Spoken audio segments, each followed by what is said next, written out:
प्यारे बच्चों, स्वागत है आपका 11th एनसीईआरटी बायोलॉजी की सीरीज में। हम लोग पाचन अवशोषण की सीरीज स्टार्ट किए हैं और उसमें हम लोग यहाँ से आज समझने वाले हैं। हम लोग पिछले लेक्चर में यह समझा था कि हमारे मुख्य गुहा में लगभग 30% स्टार्च जो कि पॉलीसैकेराइड्स होता है, इसी एंजाइम का मतलब हम लोगों ने देखा था जो लार में पाया जाता है टाइलिन या लार एमाइलेज।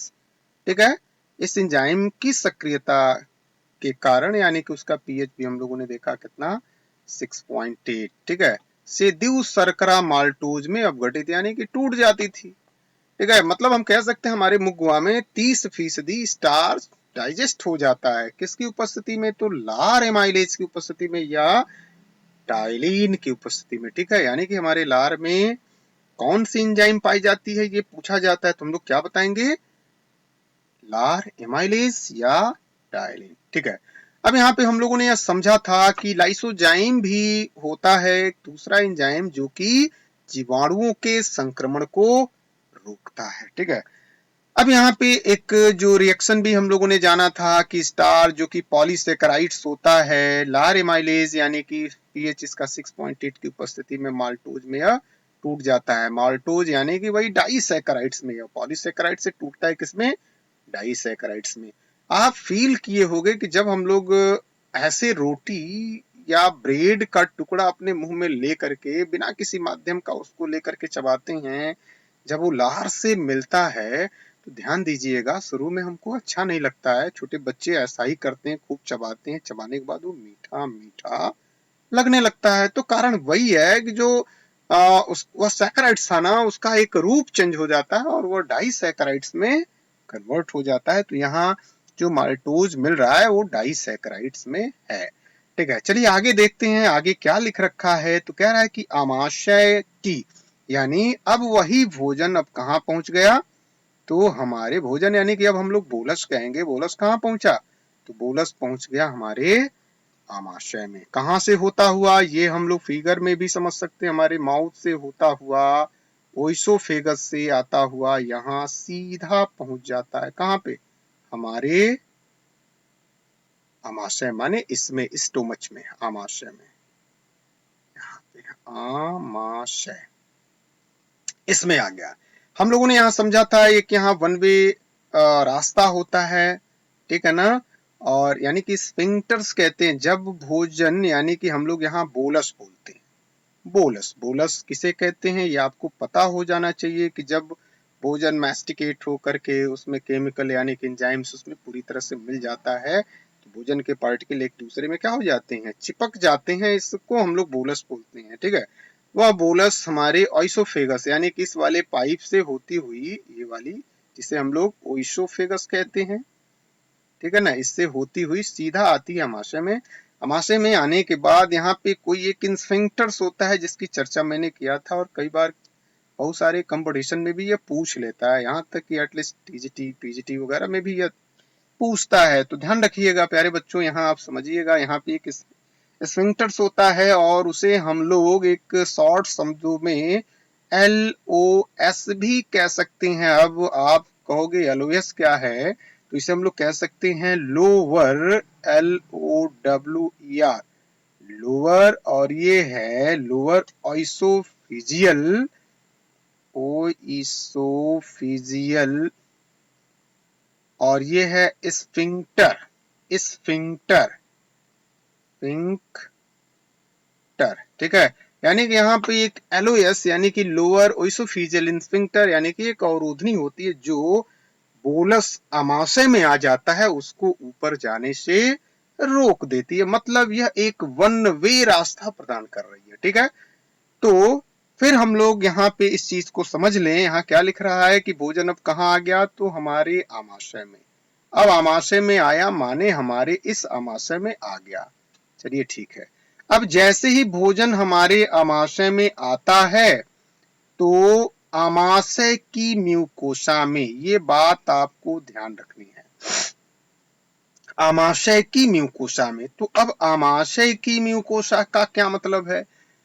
तो कह सकते हैं हम लोग, जब हम लोग एलिमेंट्री कैनाल में छोटी आंत या किसी भी आंत का सेक्शन काटे थे, याद करिए सेक्शन हम लोग पीछे अपने लेक्चर में देख सकते हैं, ये वाला आंत की अनुप्रस्थ काट यानी कि 16.4 में।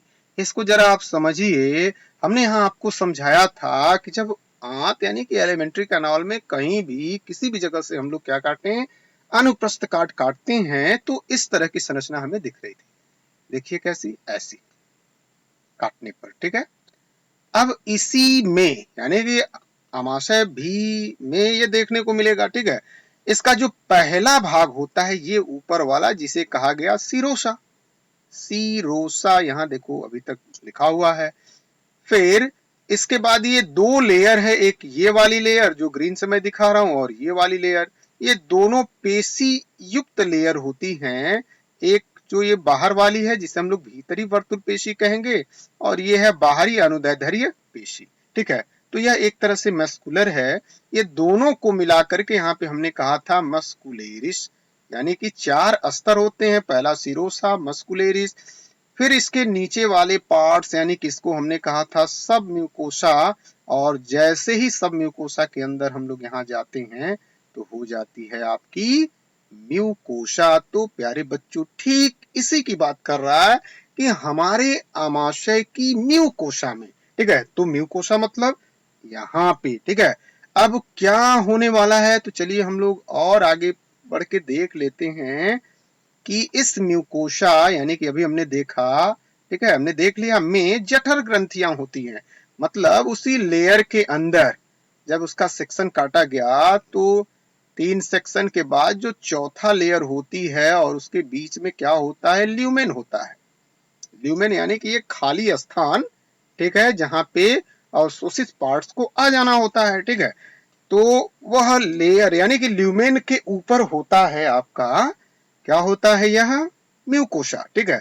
अब इसी म्यूकोसा में क्या होती है, तो जठर ग्रंथियां स्थित होती हैं प्यारे बच्चों। यानी कि इस वाले पार्ट्स में, यानी कि जब इसका सेक्शन काटेंगे तो हम लोग ऐसे समझिए कि ये आपका अमाशय है, इसके अंदर वाला पार्ट मान लेते हैं कि पूरा अमाशय है। तो जो मैं ग्रीन ग्रीन से बना रहा हूं ये वाला क्या हो गया, तो ये जठर ग्रंथियां हो गई। जठर ग्रंथियां ऐसे लिख दीजिए। जठर ग्रंथि को हम लोग क्या कहते हैं, तो जठर ग्रंथि को गैस्ट्रिक ग्लैंड्स कहा जाता है। अंग्रेजी में क्या कहा जाता है, गैस्ट्रिक ग्लैंड।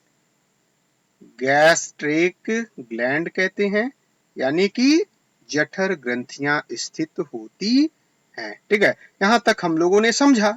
अब फिर आगे कह रहा है कि इस जठर ग्रंथियों में मुख्य रूप से क्या होती है, तो 3 प्रकार की कोशिकाएं होती हैं। प्यारे बच्चों ये बहुत ही इंपॉर्टेंट लाइन है, और यहां से न जाने कितनी बार अनियंत्रित एग्जामों में, परीक्षा में यहाँ से प्रश्न सीधा सीधा पूछता है। इसको आप जरूर ध्यान रखिएगा। हम लोग इसको समझ लेते हैं ठीक से। तो 3 प्रकार की कोशिकाएं हमको कहाँ देखने को मिल रही हैं, तो आमाशय, आमाशय का सेक्शन हमने काटा, तीयस काटा, काटने के बाद उसमें 4 तरह के पार्ट्स दिखते हैं, सिरोसा, मस्कुलेरिस, फिर क्या दिखा था हमको, सब म्यूकोसा, फिर म्यूकोसा, और इसी म्यूकोसा में पाया जाता है गैस्ट्रिक ग्लैंड, और यह गैस्ट्रिक ग्लैंड्स के अंदर होती हैं 3 प्रकार की कोशिकाएं। तो चलिए देखते हैं। मतलब यहाँ हम लोग फिगर को बनाएं तो चलिए यहाँ बड़ा सा बना देते हैं। ये एक पार्ट, ये 2 पार्ट्स, ये 3 पार्ट्स मान लेते हैं। सिरोसा का हो गया, मस्कुलेरिस की हो गई, सब म्यूकोसा का हो गया, तो एक और पार्ट बना लेते हैं।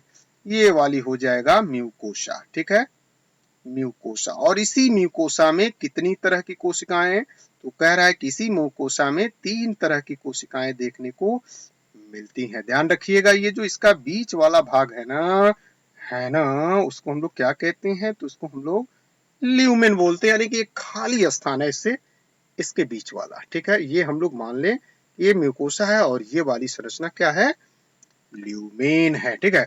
तो अब यहाँ पे समझ लिया जाए कि यहाँ म्यूकोसा जो है वो 3 कोशिका में डिवाइड है, तो पहली कोशिका क्या है, तो पहली कोशिका को हम लोग क्या कहते हैं, तो यहाँ पे लिख रखा है, क्या लिखा है, देखिए ये पहला है म्यूकस स्राव करने वाली श्लेष्मा। म्यूकस स्राव करने वाली श्लेष्मा ग्रीवा कोशिकाएं, यानी कि जो पहली कोशिका होगी वो क्या स्राव करती है, तो म्यूकस यानी कि एक तरह से चिपचिपा पदार्थ का स्राव करती है, ठीक है ना। उसे हम लोग श्लेष्मा ग्रीवा कोशिका अंग्रेजी में क्या कहते हैं भाई। तो प्यारे बच्चों, यदि आपको थोड़ा बहुत इसकी अंग्रेजी भी देखनी हो तो इसको हम लोग ऐसे समझ सकते हैं। पहले को हम लोग कहेंगे म्यूकस नेक सेल, यानी कि जो कोशिका होगी उसको हम लोग क्या बोलेंगे, म्यूकस नेक सेल। म्यूकस म्यूकस नेक सेल, म्यूकस नेक सेल्स, ठीक है। यानी कि म्यूकस स्राव करने वाली श्लेष्मा क्या कहलाएगी, ग्रीवा कोशिकाएं, यानी कि म्यूकस नेक सेल्स यानी कि श्लेष्मा ग्रीवा कोशिकाएं। उसके अंदर म्यूकोसा के अंदर पहली सेल्स होती है।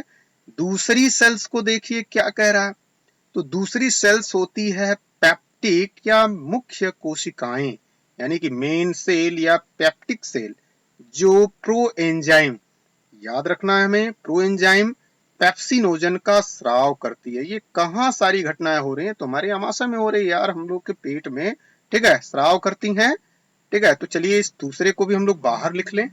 तो दूसरा हमें देखने को मिला पेप्टिक सेल कह रहा है, तो पेप्टिक लिख देंगे ऐसे, सेल हिंदी वहां से ले लीजिएगा, अंग्रेजी यहां से समझ लीजिएगा। और इसे कह रहा है चीफ भी कह रहा है, यानी कि मुख्य कह रहा है, तो चीफ भी कह रहा है, CHIEF, चीफ सेल्स भी कह लो। फिर क्या कह रहा है, जो, यानी कि यह क्या करती है, ये वाली कोशिकाएं क्या करती हैं, तो ये वाली कोशिका है ना, तो ये प्रो एंजाइम पेप्सिनोजन का स्राव करती है। ये प्रो एंजाइम क्या है, तो आगे समझ लेंगे हम लोग, यह बहुत इंपॉर्टेंट रोल प्ले करता है हमारी आंत में, ठीक है ना। इसको हम लोग आगे समझने वाले हैं, डोंट वरी, आप लोग निश्चिंत होकर के बस सुनिए, बहुत ही मजा आने वाला है इस समाशय में भोजन यानी कि बोलस की स्थिति को जानेंगे। तो पहले यह सीखो कि म्यूकोसा में 3 सेल्स, एक है म्यूकस नेक सेल्स, दूसरा है पेप्टिक सेल्स या जिसे कहते हैं चीफ सेल्स, चीफ सेल्स, ठीक है। तो जो क्या करती है, चलो आप कह रहे होगे कि सर बता नहीं रहे, तो चलो जान ही लो। ये जो प्रो एंजाइम होता है ना, पेप्सिनोजन यहाँ पे ये जो प्रो एंजाइम है ना, और ये पेप्सिनोजन है ना, ये करता क्या है यार, तो ये प्रोटीन अपघटनी एंजाइम्स होते हैं। अब यार फिर कहोगे कि अब इसको भी समझा लिया जाए, तो इसीलिए मैंने कहा कि आगे सब मिलने वाले हैं, यानी कि अब प्रोटीन अपघटनी एंजाइम जो कि सीधे सीधे वार करता होगा किसके ऊपर, तो हमारे भोजन के अंदर उपस्थित प्रोटीन के ऊपर, ठीक है। तो चलिए इस रहस्य को हम लोग आगे समझेंगे, फिलहाल इतना हम लोग देख लिया, फिर तीसरे की चर्चा कर ले। तो तीसरा होता है, तीसरा थर्ड, भित्तीय या ऑक्जेंटिक कोशिकाएं। प्यारे बच्चों, ये most important, very very important ये है, और यहाँ से क्वेश्चन पता ना कहाँ कहाँ कितनी बार यहाँ से क्वेश्चन सीधा सीधा पूछ लेता है, इसलिए आप लोग इसको बिल्कुल भी मिस नहीं करने वाले हो, ध्यान से, ठीक है। ये तीसरी जो सेल्स है उसे यहाँ पे कहा गया सी, हम लोग नोट कर लेते हैं, वित्तीय, वित्तीय या क्या कहा गया, ऑक्जेंटिक सेल, ऑक्जेंटिक सेल। तो इसे हम लोग पैराइटल भी कह सकते हैं, तो पैराइटल यानी कि वित्तीराइटल, पैराइटल सेल्स। और यहाँ पे हम लोग कर लें, क्या कहेंगे, कह रहा है ऑक्जेंटिक, तो ऑक्जेंटिक यार, चलो इसको थोड़ा सा ऊपर कर लो, ये नीचे हो रहा है, ऑक्जिन जिन, अब वो वाला जिन नहीं, जिन्नटिक सेल्स, यानी कि ये ऑक्जेंटिक सेल्स। और प्यारे बच्चों, इसको मैं अलग कलर से यहाँ लिख देता हूँ यार, ये बहुत ही इंपॉर्टेंट है और पता न कितनी बार पूछा, इसलिए आप लोग भी इसकी स्थिति को कमजोर मत समझिएगा, ये बहुत खतरनाक है, ठीक है ना, ऑक्जेंटिक सेल्स, ठीक है। तो हम लोगों ने देखा कि म्यूकोसा के अंदर 3 तरह की सेल्स होती हैं, जिसे कहते हैं म्यूकस नेक सेल्स, ठीक है। दूसरा कहते हैं पेप्टिक सेल्स या चीफ सेल्स, और तीसरा होता है पैराइटल सेल्स और ऑक्जेंटिक सेल्स। तो चलिए देख लीजिए यहाँ पे इन तीनों के बाद ये क्या कह रहा है। तो हम लोगों ने यहाँ तक देख लिया, यहाँ तक वित्तीय या ऑक्जेंटिक कोशिकाएं। अब यह ऑक्जेंटिक कोशिकाएं क्या करती हैं, लिखा है जो HCl, देख लो, है ना खतरनाक ये, जो HCl और नैज कारक। अरे यार वही नैज कारक जो कि विटामिन B12 के अवशोषण में काम करता है, अभी आएगा अभी, देखिए ये HCl यानी कि ये जो पैराइटल या ऑक्जेंटिक सेल, में इंपॉर्टेंट बार बार इसलिए कह रहा हूं ना कि ये सबसे खतरनाक एसिड ये देता है, जिसे हम लोग कहते हैं HCl। हमारे पेट में कहते हैं ना, जो हड्डी वड्डी जो उल्टा सीधा हम खाते हैं, तो ये बिल्कुल सीधा सीधा उसको तोड़ के ये डाइजेस्ट कर देता है, गला वला के डाइजेस्ट कर देता है। अब आपके दिमाग में प्रश्न जरूर बनने चाहिए कि हमारे पेट में है, स्राव होता है भोजन को देख करके, फिर ये हमारे अंगों को क्यों नहीं गलाता। ये प्रश्न मैं आपके दिमाग में डाल रहा हूँ, आपके दिमाग में वैसे आया भी होगा। तो चलिए देख लेते हैं, इसका आंसर इसी में छुपा होगा, मिल ही जाएगा। चलिए आगे पढ़ के देख लेते हैं। तो यहाँ कह रहा है कि ऑक्जेंटिक कोशिकाएं जो कि हाइड्रोक्लोरिक अम्ल और फिर क्या कह रहा है, नैज कारक। हाँ यार वही जो विटामिन B12 के अवशोषण के लिए जिम्मेवार होता है, वही नैज कारक कहलाता है। नैज कारक, इंट्रिंसिक हम लोग फैक्टर्स कह सकते हैं, ठीक है, नैज को। तो यह यहाँ देखो लिखा भी है, नैज कारक क्या होता है, विटामिन B12, ठीक है, के अवशोषण यानी कि एब्जॉर्प्शन के लिए यह क्या है, आवश्यक होता है, ठीक है। अब प्यारे बच्चों, अब यहाँ से पूरी स्थिति साफ हो गई। हमने सीखा कि भोजन आइसोफेगस से होता हुआ, अब हम लोग भोजन नहीं कहेंगे, अब हम लोग बोलस कहेंगे, क्योंकि भोजन को हम लोगों ने तोड़ दिया है, म्यूकस मिला दिया है, चिपचिपा करके वो भोजन बोलस में कन्वर्ट हो गया। वह बोलस आ गया हमारे अमाशय में। अमाशय में क्या बैठा है, तो अमाशय में म्यूकोसा है। म्यूकोसा कहाँ है, हम लोगों ने देखा है, उसमें होता है गैस्ट्रिक ग्लैंड्स। अब ये गैस्ट्रिक ग्लैंड्स 3 प्रकार की कोशिकाएं रखता है। एक को कहते हैं म्यूकस नेक सेल, दूसरे को कहते हैं पेप्टिक सेल या चीफ सेल्स, और तीसरे को कहते हैं जो कि बहुत ही खतरनाक एसिड देता है, जिसे कहते हैं ऑक्सेंटिक सेल, या क्या कहते हैं, हाँ उसी को हम लोग पैराइटल सेल्स कहते हैं, ठीक है ना। ये होता है जो HCl का स्राव करता है। और इसके अतिरिक्त एक और चीज हमने देखा, नैज कारक स्रावित करती है, एक तरह का फैक्टर्स होता है जिसे हम लोग इंट्रिंसिक फैक्टर कहते हैं, जो सीधे सीधे विटामिन B12 का अवशोषण कर लेती है। तो प्यारे बच्चों, बस आज के लिए इतना ही। हम लोग अपने अगले लेक्चर में इसके आगे बात करने वाले हैं। तब तक के लिए खूब पढ़िए और खूब आगे बढ़िए। धन्यवाद।